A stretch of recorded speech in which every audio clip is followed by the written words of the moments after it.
Hello, William here with the Grand Duke Dmitri 1917 diary entry.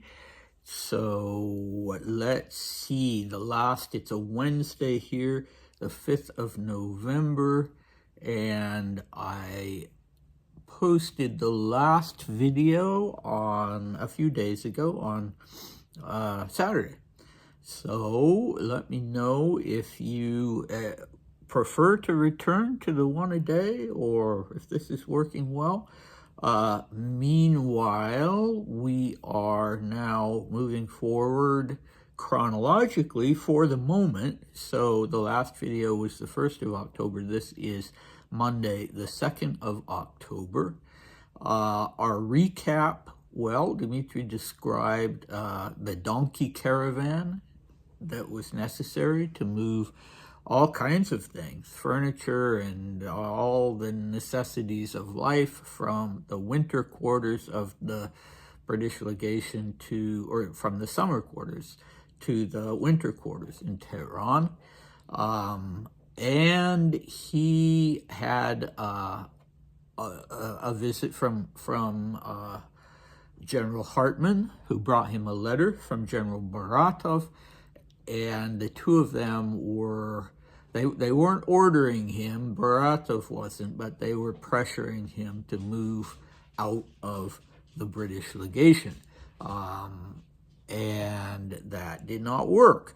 All right, so here we go. Monday, 2nd October, I had lunch with Hartmann at the Grand Hotel, and then we set off for the bazaar where I bankrupted myself buying old stamps.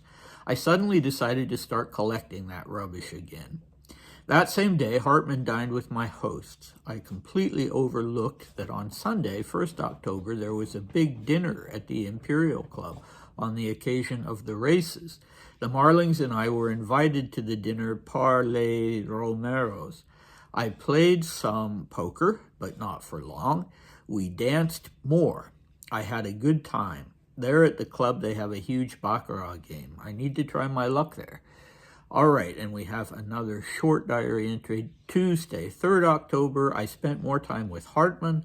We went to have lunch with Eder at Zergend. He's still there and will only move to town in 3 or 4 days. That afternoon, we went back to the bazaar. I dined quietly at home. So you remember when Dmitri was in Petrograd, he had the rounds he made. He would go to the yacht club every day, and then in the evening, usually to one of the big hotel restaurants or something along those lines. And now he's got the bazaar and the Imperial Club as two places he likes to go to.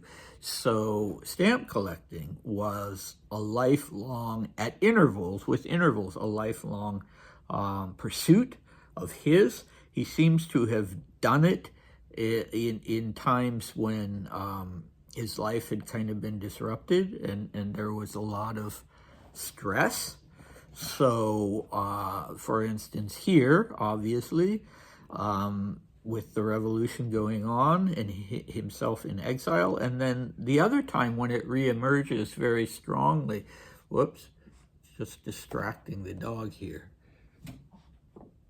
Did that work? Yeah, yes, it did. Okay, silly. The other time when he did that was at Schatzau. That was, aside from, according to the manager there, aside from reading occult books, collecting stamps was what he did while he was there primarily. And he talks about that in his diaries.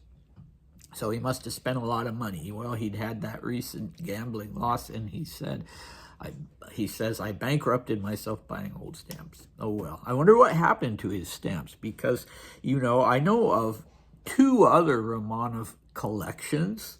One was that Catherine the Great collected pornographic books. I mean, that's not some sordid rumor. That's reality. Those books still exist that were found in her library. And the other one I know of was quite an important collection of coins that was one of the great passions of Grand Duke Georgy Mikhailovich, and in fact, those coins are now the ones that were saved. He ended up being shot by the Bolsheviks, but the ones that were saved are now at the Smithsonian Museum in Washington, D.C.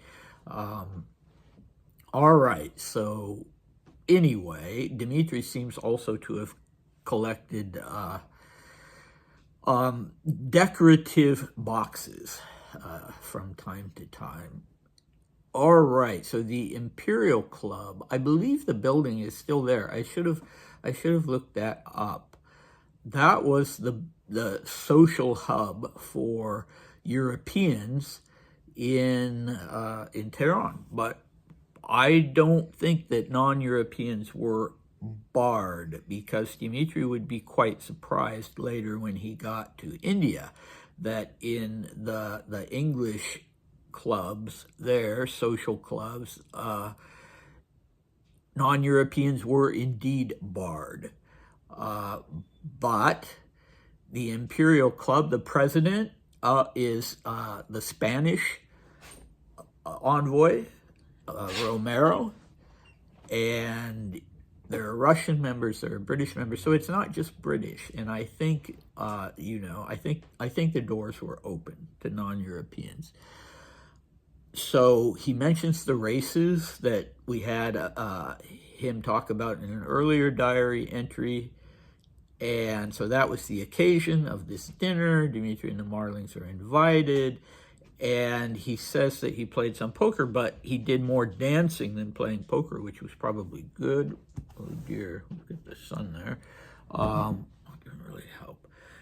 Anyway, he would stop dancing after the Bolshevik Revolution, or at least after the death of his father. I can't remember exactly when. He wouldn't stop dancing entirely. He would still dance if he went over to somebody's house and they danced to gramophone music, but he would not dance publicly anymore, which must have been a bit hard for him because dancing was something he loved.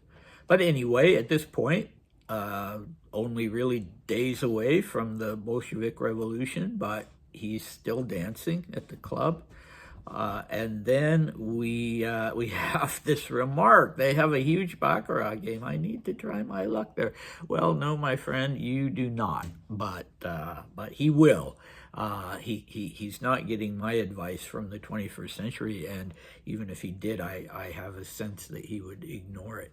Okay, so we go on to the 3rd of October, the Tuesday, and yeah, he mentions, the only thing really that he mentions is that Etter, the Russian minister to Persia, is still at his summer legation, which was in a place called Zergend. Dmitri spells it, and I have an alternate form of Zargende.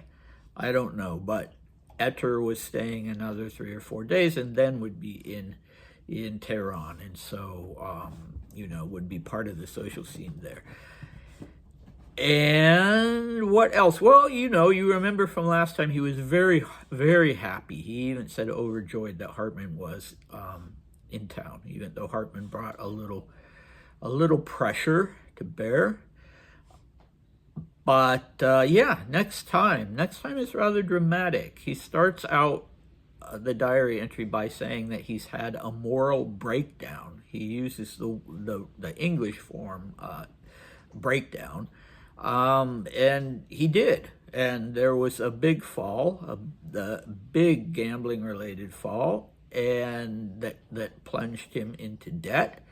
And so, that was just kind of a feature of Dmitri's life from then on out, unfortunately. But come back for that, and I'll see you then. Bye.